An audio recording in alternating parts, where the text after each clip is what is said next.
በስመ አብ ወወልድ ወመንፈስ ቅዱስ አሐዱ አምላክ። የተከበራችሁ የክርስቶስ ቤተሰቦች ምእመናን፣ ምእመናት፣ ይህ የሜላድ ጥንታዊ የብራና ዝግጅት ማዕከል ሚዲያ ነው። በዚህ ሚዲያ ላይ የቅዱሳን አባቶቻችን የቅዱሳት እናቶቻችን ዜና ሕይወታቸው፣ ታሪካቸው ይተላለፋል። በዛሬው ዕለት አንድ ቅዱስ አባት እንመለከታለን። በደብዳቤ ጋኔን ሲያወጡ የነበሩ ሮማዊ አባት፣ በደብዳቤ ጽፈው አጋንንትን ያስወጡ የነበሩ ድውያንን ይፈውሱ የነበሩ አባ ሳዊሪያኖስ ይባላሉ። አባ ሳዊሪያኖስ እሊህ ቅዱስ አባት ወላጆቻቸው ትተውላቸው የሞቱትን ቤት ሀብት ንብረት በሙሉ ለነዳያን መቀበያ እንግዳ መቀበያ አድርገው እግዚአብሔርን ሲያገለግሉ ይኖሩ ነበረ።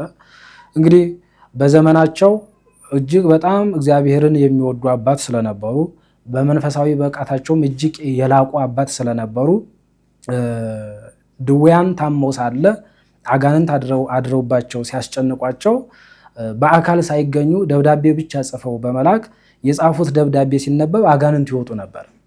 እስከዚህ ድረስ የሆነ ቅድስና ነበራቸው። እንግዲህ ሐዋርያው ቅዱስ ጳውሎስም አጋንንትን የማስወጣት ስልጣን የተሰጠው አለ፣ በቋንቋ የመናገር ስልጣን የተሰጠው አለ እያለ ይገልጻቸዋል። ስለዚህ ለእያንዳንዱ የተሰጠው ጸጋ አለ።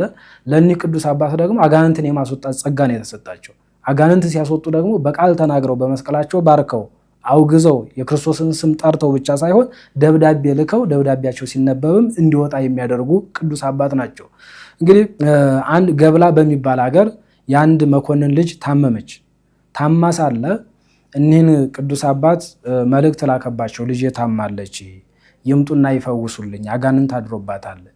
እርሶ ከእርሶ በስተቀር ደግሞ ይችን ልጅ የሚያድናት የለምና ወዴትም መሄጃ ስለሌለኝ እርሶ መጥተው አድኑልኝ ብሎ ሲጠይቃቸው እሊህ ቅዱስ አባት ምንድን ያደረጉት? ደብዳቤ ጽፈው በጌታዬ በኢየሱስ ክርስቶስ ስም ውጣ ብሎሃል ሳዊሪያኖስ፣ ውጣ ብሎሃል የሚል ደብዳቤ ጽፈው ያ ደብዳቤ ሄዶ በንጉሱ አደባባይ የታመመችቱ ልጅ ባለችበት በጌታችን በኢየሱስ ክርስቶስ ስም ሳዊሪያኖስ ውጣ ብሎሃል የሚለው ቃል ሲነበብ ጋኔኑ ከልጅት ላይ ወጥቶ ሄዷል ማለት ነው። ቅዱሳን አባቶቻችን አንዳንዶቹ በልብሳቸው ሲፈውሱ ነበሩ። በልብሳቸው በጥላቸውን ሲፈውሱ ነበሩ።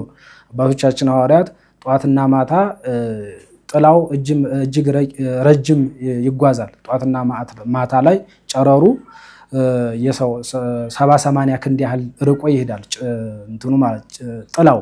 ስለዚህ ቅዱሳን አባቶቻችን ሐዋርያት ልክ ጧት ተነስተው ወደ ለማስተማር በሚሄዱበት ጊዜ ከመንገዳቸው አጠገብ በሚያልፉበት ቦታ ላይ ሰው የሞተበትም ሙታኑን፣ የታመመበትም ህመምተኛውን፣ አይኑ የታወረ እጁ የተቆረጠ እነዚህ ሁሉ የታመመባቸውን በመንገዱ ዳር ያስቀምጡ ነበር።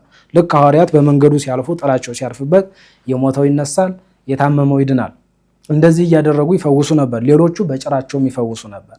አንዳንዶቹ በልብሳቸው ጫፍ ይፈውሱ ነበር። አንዳንዶቹ በመቋሚያቸውም ይፈውሱ ነበር።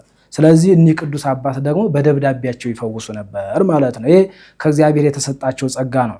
እኒህ ቅዱሳን አባቶቻችን ከእግዚአብሔር በተሰጣቸው ጸጋ እንደዚህ ያለ የመፈወስ የማዳን ብሎም ደግሞ በነፍስም ደግሞ ወደ መንግስተ ሰማይ እንድንገባ ቃል ኪዳን የተሰጣቸው አባቶች ናቸው እና የሊህ ቅዱሳን አባቶቻችን ረድኤት በረከት በሁላችን ላይ ይደርብን። ቆየን።